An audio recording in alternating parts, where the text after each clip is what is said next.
Ассаламу алейкум ва рахматуллахи ва баракату. عليكم السلام ورحمة الله وبركاته. Бисмиллах, альхамдулиллах, вассалату вассаламу аля расулиллахи саллаллаху алейхи вассалям. Аллахумма шрах ли садри ва яссир ли амри ва ахлул уқдата мин лисани яфқаху қавли. Аллахумма аллимна ма янфa'уна ванфa'на бima 'allamtana wa zidna ilma. Субханака ла илма лана илля ма 'алламтана иннака антал алимул хаким. После этого, инша Аллах, у нас сегодня урок в Исламском университете Украины онлайн-режиме. Урок у нас из книги «Украшение искатель знаний». Алияту талиб аль-ильма. Иншалла, сегодня нам читает наш брат Ахмад, глава 19. Твой капитал, полученный от шейха о искатель знаний. На этой теме мы остановились. Прочитай нам, брат, бисмилля. Погромче. Глава 19. Твой капитал, полученный от шейха и искателя знаний. Твоим основным капиталом является следование его благим нравственным качествам и благородным чертам. Что же касается получаемых знаний и разъяснений, то это дополнительный доход. Но пусть тебя не охватывает безумный порыв в любви к шейху, так что ты окажешься в безобразном положении, которое будет незаметно тебе, но заметно для каждого, кто тебя видит. Не подражай ему в голосе, интонации, в походке, в движениях и внешности, ибо он стал почтенным шейхом благодаря тем вышеупомянутым благим качествам, а не из-за этих вещей. Так не унижай же себя, следуя за ним в этом. Итак, брат, тут имеется в виду, баракаллаху фикум, выключилось у меня. Тут, брат, баракаллаху фикум, имеется в виду, братья и сестры, присутствующие, что люди начинают следовать шейхам. И тут, как имеется в виду, следует не за Кораном и Сунной, то, что есть у шейха. Не любит этого шейха за то, что у него есть Коран и Сунна, и следование за Кораном и Сунной, а следует его поведением, имеется в виду, как голос, допустим, интонациям, в походке, в движениях, внешности начинают, ибо он стал почтенным шейхом благодаря тем вышеупомянутым благим качествам. То есть этот шейх, любые шейхи становятся благодаря исламу, благодаря знаниям ислама, когда они начинают следовать. Также шейхи или ученые падают в глазах людей тогда, когда они не следуют за Кораном и Сунной, тогда, когда они предпочитают свои страсти, когда они ведут себя как эгоисты шейхи, тогда этот шейх, как эгоист, падает в лице или, скажем, в глазах людей он падает, этот шейх. Будьте осторожны, не чрезмерствуйте в шейхах, не будьте поклонниками шейхов, ученых, знающих людей. Баракаллаху фик. Дальше. Глава 20. Активность шейха на уроке. Активность и деятельность шейха на уроке зависит от степени внимания учеников, их сосредоточенности, их эмоционального взаимодействия с шейхом во время урока. Поэтому остерегайся того, чтобы помешать ему передать знания, проявляя лень, вялость, прислоняясь к чему-то, отвлекаясь или расслабляясь умом. Аль-Хатиб Аль-Багдади, да смилостился над ним Аллах, сказал: правом пользы является то, что она должна передаваться только человеку, жаждущему ее получить, и преподноситься только тому, кто к ней стремится. Если передатчик знания замечает со стороны слушающего некую вялость, ему следует замолчать. Оратора зависит от степени понимания слушателя. Затем Аль-Хатиб привел со своей цепочки передачи сообщение Зейда ибн Ухба о том, что Абдуллах сказал: рассказывай людям до тех пор, пока они пристально смотрят на тебя. Если ты замечаешь с их стороны вялость и утомление, то прерви речь.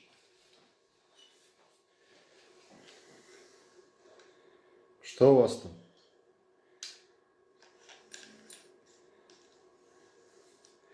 Слышно, шейх? Да. Дальше продолжай.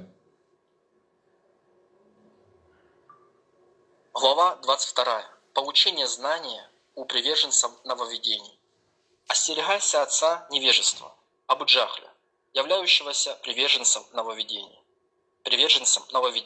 того, которого коснулся недуг отклонений в вероубеждениях, кого накрыли облака вздорных небылиц, кто делает страсть судьей и называет ее разумом, отвращаясь от религиозного текста. Разве есть разум не иначе, как в религиозных текстах? Эти люди держатся за слабым сообщением и отдаляются от достоверных. Их также называют людьми несостоятельных аргументов и домыслов, ахлю аш-шабухат, и людьми страстей, ахва. Ты быстро перешел, да? Ты быстро перешел на эти тексты. Я читал 21 главу читал, сейчас 22 уже читаю. Может, связь прерывалась. 20 главу. Ой, 21 говорю, 20 главу я читал. Может, связь прервалась. Давайте я прочитаю еще раз. Давай, 20. Глава 20. Активность шейха на уроке. Активность и деятельность шейха на уроке зависит от степени внимания учеников, их сосредоточенности, их эмоционального взаимодействия с шейхом во время урока. Поэтому остерегайся того, чтобы помешать ему передать знания, проявляя лень и вялость, прислоняясь к чему-то, отвлекаясь или расслабляясь умом. Или, допустим, брат, извиняюсь, или, допустим, опаздывает, в свое время не приходит, когда должен не ждать шейх учеников, а ученики, когда должны ждать шейха, получается, в последнее время люди наоборот. То есть не шейх ждет, должны были ждать на самом-то деле ученики, а теперь получается, ученики не ждут, ученики приходят, опаздывая на урок. Это тоже перебивает шейха от мысли. Дальше Аль-Хатиб Аль-Багдади, да смилуется над ним Аллах, сказал, Аль-Хатиб Аль-Багдади, да смилуется над ним Аллах, сказал: правом пользы является то, что она должна передаваться только человеку, жаждущему ее получить, и преподноситься только тому, кто к ней стремится. Если передатчик знания замечает со стороны слушающего некую вялость, ему следует замолчать. Один из просвещенных сказал: активность и бодрость оратора зависит от степени понимания слушателя. Итак, Затем слушаешь, да? Баракаллаху фикум. Тут он говорит, правом пользой является то, что она должна передаваться только человеку, жаждущему ее получить, то есть получить знание. Преподносится только тому, кто к ней стремится. Допустим, он хочет использовать эти знания, он не стремится к знаниям, он не хочет жить по знаниям, а хочет использовать знания, наоборот, против самой религии. Тогда ему не дается такие знания. Это подобие тому, чтобы ты даешь, допустим, и продаешь преступникам оружие. Понимаете? И преступники что сделают оружием? Они будут убивать подряд невинных людей. Дальше. Затем Аль-Хатиб привел со своей цепочкой передачи сообщение Зейда ибн Урба о том, что Абдуллах сказал: рассказывай людям до тех пор, пока они пристально смотрят на тебя. Если ты замечаешь с их стороны вялость, утомление, то прерви речь. Дальше. Глава 21. Записывание с шейхом во время урока и повторение. Пойми, что отношение к этому вопросу неоднозначно и отличается в зависимости от шейха, и поэтому здесь существует одно правило и одно условие. Что касается правила, то оно состоит в том, что ты должен уведомить шейха, что ты будешь расписывать или что ты записал, то, что услышал во время повторения. Что касается условия, то ты должен указать, что ты записал так, как услышал от него на его уроке. То есть записывать, раньше записывали, ручками записывали, скажем, до этого чернила и перьями записывали, а теперь можно и записывать, как мы записываем сегодня, и аудио, и видео записываем, и некоторые слушают, некоторые поддерживают, скажем, каналы для распространения знаний. Некоторые проявляют беспечность, халатность в распространении знаний. В те времена тоже было мало людей, кто записывали. В те времена тоже было мало людей, кто слушали шейхов, записывали и сохраняли знания. Как сегодня, также баракаллаху фик. Дальше, 22 глава. Глава 22. Получение знания у приверженцев нововведений. Подожди, сейчас изначально скажу, когда, допустим, приверженцы нововведений. Когда нет, допустим, у нас нормального, кто может нас научить арабскому языку. Когда у нас нет ахлю сунна валь джамаа, чистого, кто придерживается путей праведных предшественников, тогда можно научиться у него арабского языка. Но не учи у него ни акиду, ни фикх и ни другие знания. Если есть вариант учить у других, баракаллаху фикум. Если нету и того варианта, то можешь взять некоторые общеизвестные основы, как у приверженцев нововведений, которые еще не вышли из ислама. Баракаллаху фик. Дальше. Остерегайся отца невежества, Абу Джахля, являющегося приверженцем нововведений, того, которого коснулся недух, отклонение в вероубеждениях, кого накрыли облака вздорных небылиц, то, делая страсть судьей, называют ее разумом, отвращаясь от религиозного текста. Разве есть разум не иначе, как в религиозных текстах? Эти люди держатся за слабым сообщением и отдаляются от достоверных. Их также называют людьми несостоятельных аргументов и домыслов, аль-ашабухат, и людьми страстей, тут на русском. Ашабухат ахль-ахва. Ахль-ахва. Или ахль-хава, можно сказать. Люди страстей, ахль-хава, ахль-шабахат, люди домыслов, получается. То есть раньше ты тут читал, да, получается, просто сюда зашли, вышли, меня сбивали ученики, получается.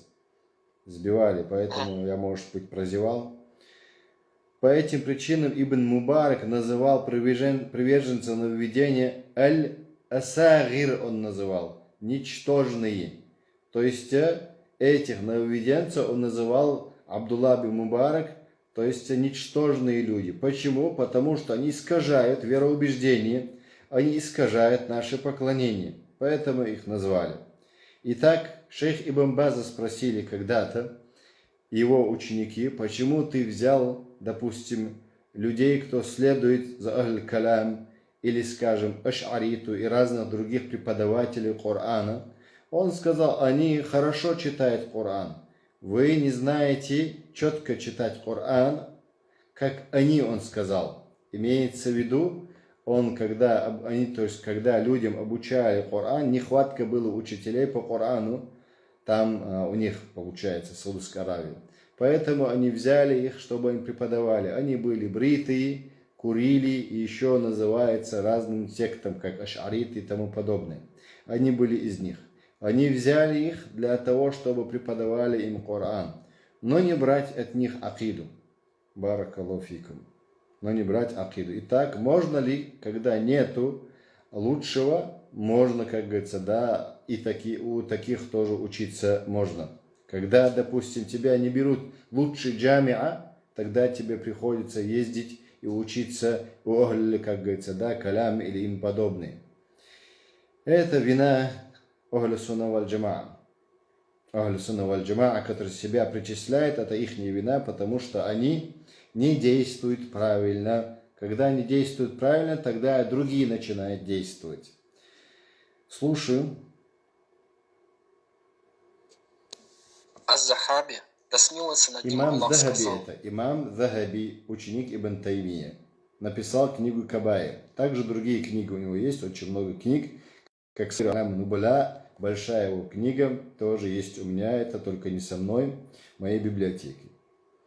Да. Если ты становишься свидетелем того, как приверженцы нововведений из числа последователей Каляма говорит, не приводи мне Коран и хадисы, дай мне указания разума, то знай, что он Абу Джахл. То есть, Если ты... подожди, брат, му'тазилиты, они предпочитали свой разум над Кораном и Сунной.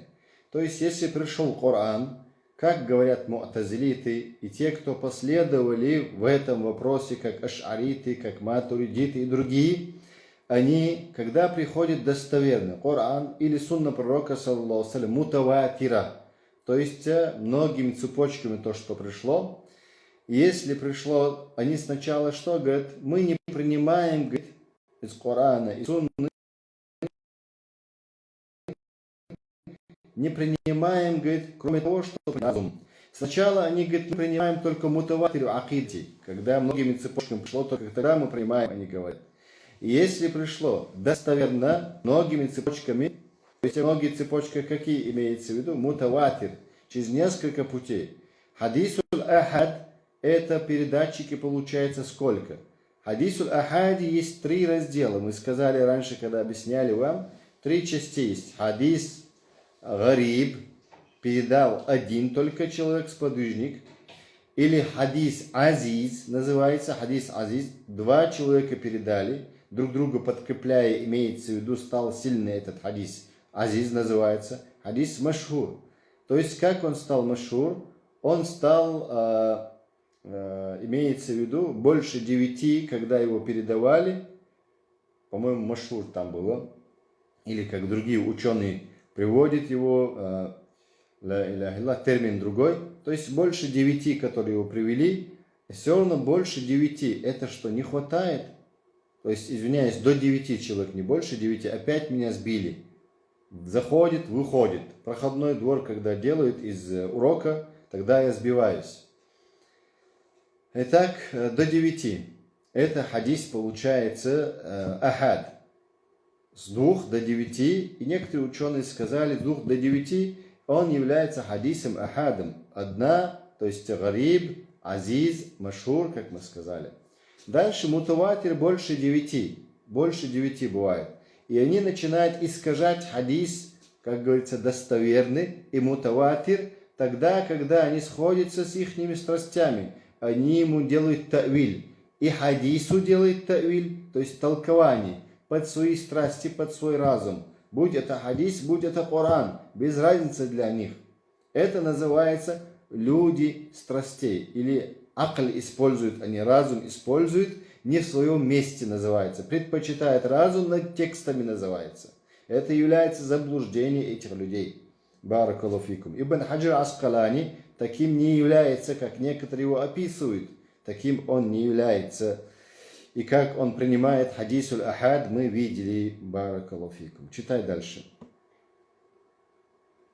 Если ты видишь, как последователь той или иной духовной практики, ставящий задачей достижения единения со всем сущим и видения только Бога, говорит: не приведи нам ни того, что передано в религиозных текстах, накль, ни того, что относится к указаниям разума. Дай нам духовное ощущение, аззаук, и экстаз от постижения присутствия Бога, ваджиб, то знай, что перед тобой Иблис, приставший в образе человека или вселившийся в человека.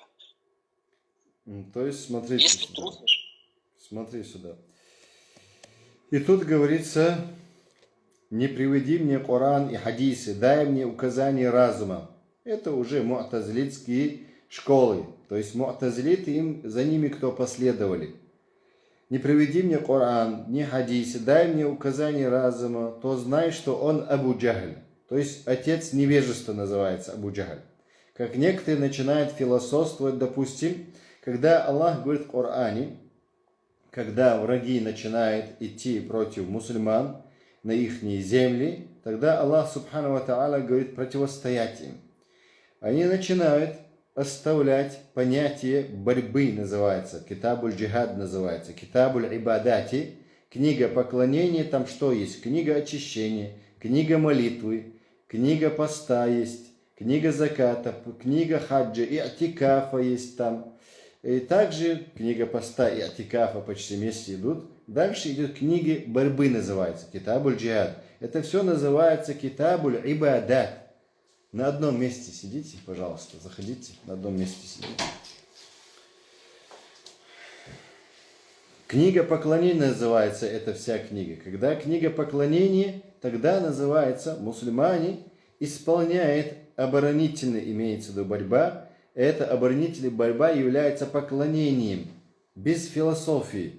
Без философии должно быть баракаллаху фикум. Но мусульман там очень мало, допустим, очень мало мусульман. Тогда что, как им быть? Подобие Иса алейхиссалям, как они будут, как говорится, уходить в горы Синая, также будут скрываться. А если мусульман там много, тогда это земля мусульман. Если мусульман там много, это земля мусульман. И мусульмане должны как-то оборонять свою землю, свою религию, свою честь, свое имущество они должны оборонять, хоть там нету общим законов Аллаха. Да, мусульмане должны править исламом, но там не правили исламом. Однако, что там было? Земля мусульман, имущество мусульман, честь мусульман. Обороняя, если они погибают, они становятся мучениками, баракаллаху фикум. Но не называется эта борьба на пути Аллаха подобие установлением законов Аллаха. Эта борьба и та борьба разница. То есть тот, кто умер, устанавливая законы Аллаха на земле, имеется в виду определенных странах мусульман, тогда у него степень выше бывает шахида, чем баракаллаху фикум, тот, кто защищает свое имущество, свою землю или свою честь. У него более ниже степени баракаллаху фикум. Итак, Абу Джахли рассчитывает, как Абу Джахля, люди невежества. Люди невежества забывают о том, то есть люди невежества, может быть он публицист, может быть он подобие журналиста, но только у них есть медийность, допустим, да, они начинают искажать смысл самой борьбы на пути Аллаха. Борьба на пути Аллаха, у него есть свое указание в Коране и Сунне. Но есть также этапы называются, когда какой этап был пророка, саллаллаху алейхи ва саллям, с подвижником. И так дальше он тут говорил, если ты видишь, как последователь той или иной духовной практики, ставящий задачей достижения единения со всем сущим и видение только Бога, смотрите, говорит, не приведи нам ни того, что передано в религиозных текстах, ан-накль, не того, что относится к указаниям разума. То есть не того, что относится к указанию разума. То есть эти люди, получается, до такой степени невежественные. Они хотят единения подряд с кем угодно. Да, бывает единение, бывает, допустим, насчет религии, скажем. У нас есть единство, что касается акида ахлю сунна валь джамаа. Но у нас может быть единство в чем еще? Мы живем на одном земле. Когда мы живем на определенном одном земле, у нас есть интересы защитить свою землю. Или, скажем, если мы живем в одном городе или одном здании, у нас интерес есть защитить наше здание, или защитить наш город, или защитить ту страну, в которой мы живем. Это наш общий интерес, в этом есть единение, может быть. Быть может, договор. Быть может, в этом договоре кто-то окажется предателем. Как во время пророка, саллаллаху алейхи ва саллям, иудеи предавали пророка Мухаммада и мусульман предавали. Они мекканцами, как говорится, да, союзничали тайно иудеи. Им пришлось пророку, саллаллаху алейхи ва саллям, наказать определенную группу иудеев. Не все, конечно, не все, баракаллаху фикум, определенно. Там были 3 племена, одно из племен пророк, саллаллаху алейхи ва саллям, сподвижники их наказали. И так иудеи во время пророка, саллаллаху алейхи ва саллям, нарушили 400 с чем-то раз договора. Поставлены были договора. То есть они были как союзные, да и союзные договора, союзные общества называется. И там многобожники, иудеи, мусульмане, когда жили в Медине, у них был общий интерес защищать свою Медину, город Медину. Итак, тут говорится, если ты видишь, как последователь той или иной духовной практики, ставящий задачи достижения единения со всем сущим и видение только Бога, говорит, не приведи нам ни того. То есть эти слова, опять я повторяюсь, эти слова получаются заблудших людей. Не того, кто относится к указаниям разума, он еще говорил, дай нам духовные ощущения. Заук называется, заук, да, тебе это будет трудно сказать это слово. Даль, есть такое да, называется, заук, называется ощущение, духовное ощущение, вкус. Дай нам знать на это. И экстаз от постижения присутствия Бога. То есть, называется, ваджд называется. То есть, присутствие Бога. То есть, они заходят в экстаз, подобие буддистам, эти люди. То знай, что перед тобой Иблис. Знай, перед тобой находится Иблис, говорит шейх, представшийся в образе человека и вселившийся в человека. Если трусишь, то есть, если трусишь его, то беги.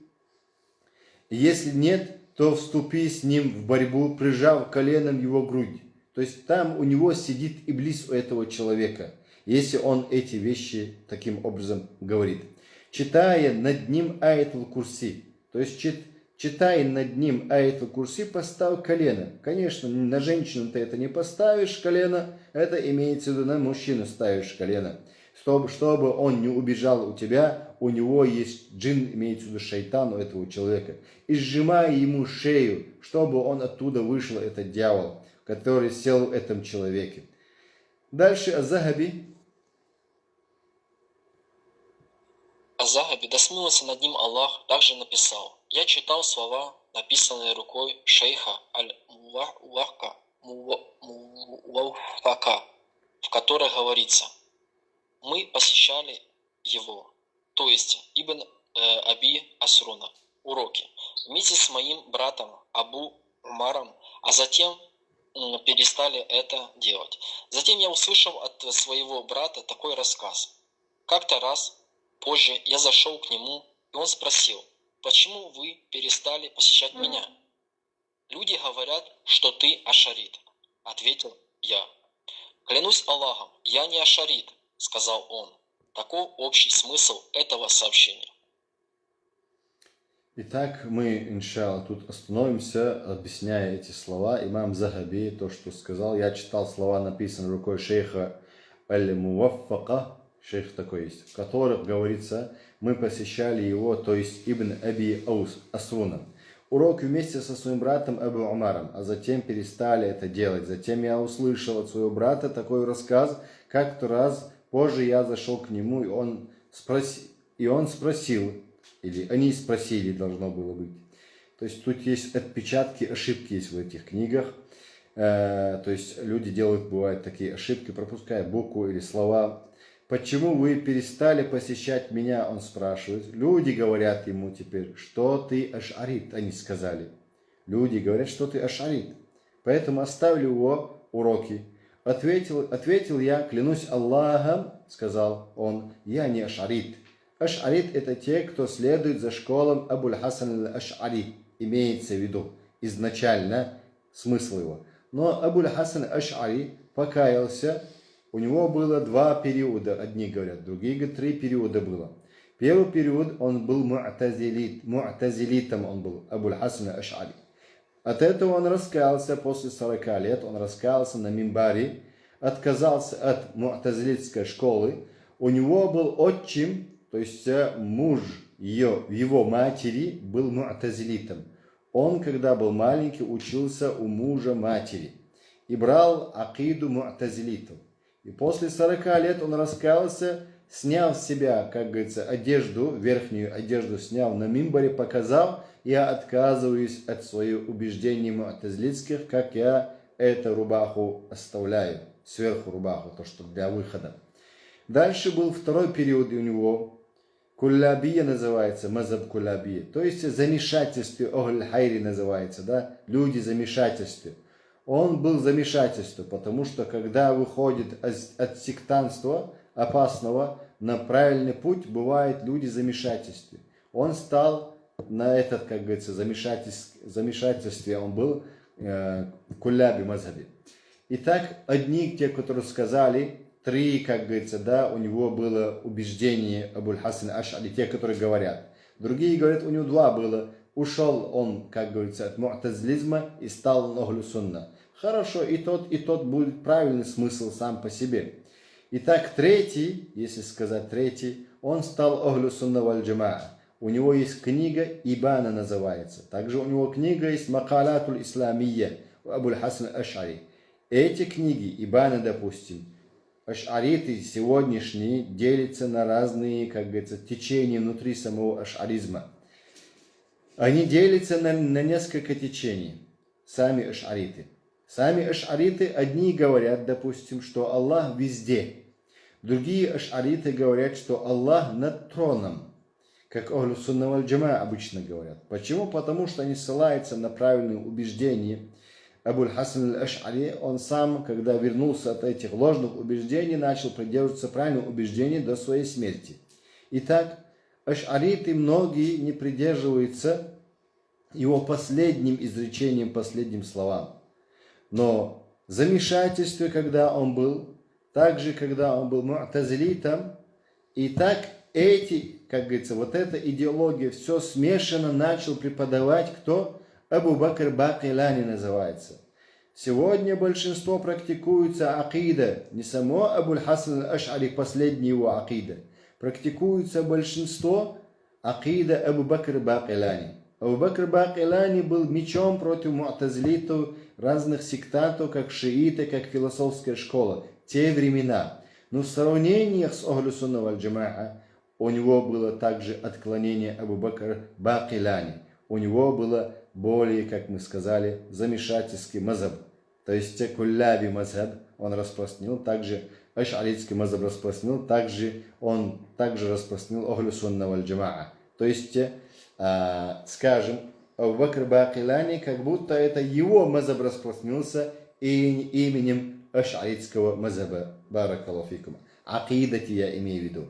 В Египте, когда мы учились Аль-Азгари, мы там проходили аш'аритский мазаб. Также там был еще матуридский мазаб.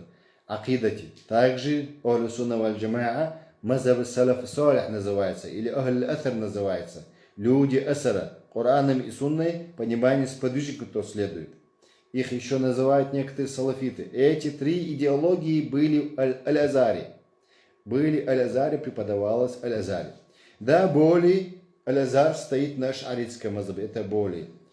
Но, баракаллаху фикум, если сказать правильно, Аль-Азар чисто Ахлю Сунна валь Джамаа в сравнениях с шиитами, му'тазилитами, джахмитами, они тогда Ахлю Сунна валь Джамаа, но не чисто. Но не чисто, баракаллаху фикум. Когда я изучал и то, и другое, когда мы сравнивали, тогда мы понимали, что Аль-Азари тоже не является все чисто. Я имею в виду де юре, идеологию. Не в практике. В практике, конечно, администрация Аль-Азгара все хуже и хуже разрушает Аль-Азгар изнутри. Сама администрация. Люди, искренние люди работают в Аль-Азгаре, альхамдулилля. Как доктора, некоторые хорошие шейхи тоже есть общими, если взять. И могилопоклонщики есть там, и другие там есть. И на этом мы остановимся.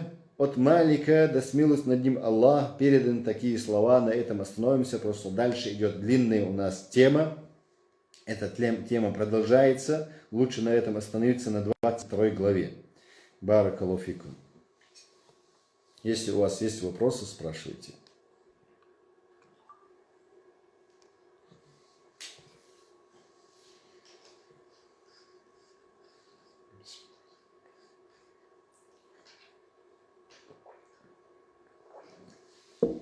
Есть вопрос у вас?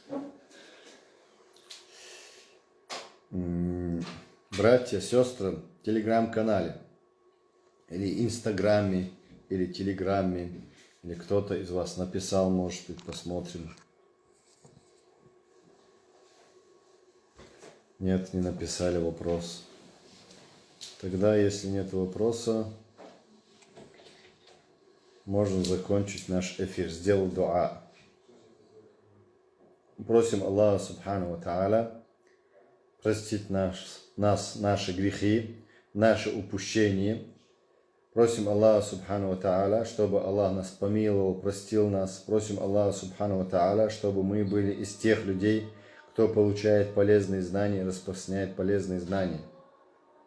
Просим Аллаха Субхану Ва Тааля, чтобы Аллах нас собрал в райских садах. Также просим Аллаха Субхану Ва Тааля собрать нас вместе с пророком, саллаллаху алейhi. Аллахума амин. Субханак Аллахум бихамдик, нашту ла иляха илля ант, настагфирука. Ассаламу алейкум ва рахматуллахи ва баракатух.